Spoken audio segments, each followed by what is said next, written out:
गोव्यात आज राष्ट्रीय ओबीसी महासंघाचं महाअधिवेशन आहे। मुख्यमंत्री देवेंद्र फडणवीस यांच्या उपस्थितीत हे अधिवेशन पार पडणार आहे। महाराष्ट्रातील सर्व मोठे ओबीसी नेते इथे उपस्थित राहणार आहेत। अधिक या सगळ्या संदर्भात जाणून घेऊया आपले प्रतिनिधी गजानन उमाटे यांच्याकडून। गजानन, अधिक काय माहिती महाअधिवेशनाबद्दल?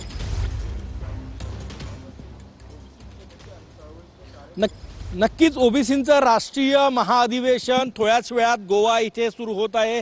महाराष्ट्राचे मुख्यमंत्री देवेंद्र फडणवीस यांच्या उपस्थितीमध्ये हे अधिवेशन होत आहे आणि या अधिवेशनासाठी महाराष्ट्रातील सर्व पक्षीय ओबीसी नेते जे आहे ते या ठिकाणी उपस्थित राहणार आहे। आपण बघू शकतो ओबीसीचे राष्ट्रीय ओबीसी महासंघाचे राष्ट्रीय अध्यक्ष डॉक्टर बबनराव तायवाडे सकाळीच या ठिकाणी दाखल झालेले आहे आणि तयारी जी आहे ती पूर्ण झालेली आहे। आगामी काळात महाराष्ट्रात स्थानिक स्वराज्य संस्थांच्या निवडणुका आहे।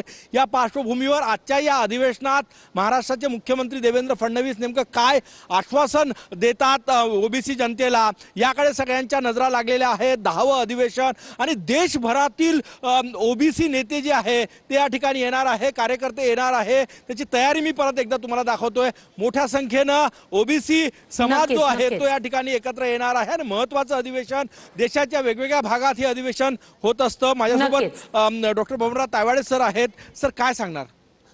आज 7 ऑगस्ट आपल्या सर्वांना कल्पना आहे की मागच्या 10 वर्षापासून ज्या दिवशी मंडल आयोग लागू झाला होता त्या दिवसाची आठवण या देशातील सर्व ओबीसी बंधू भगिनींना व्हावी म्हणून आम्ही 7 ऑगस्टला महाअधिवेशन घेत असतो। यावर्षी हे 7 ऑगस्ट 2025चं महाअधिवेशन 10वं महाअधिवेशन आहे। नक्कीच गजानन।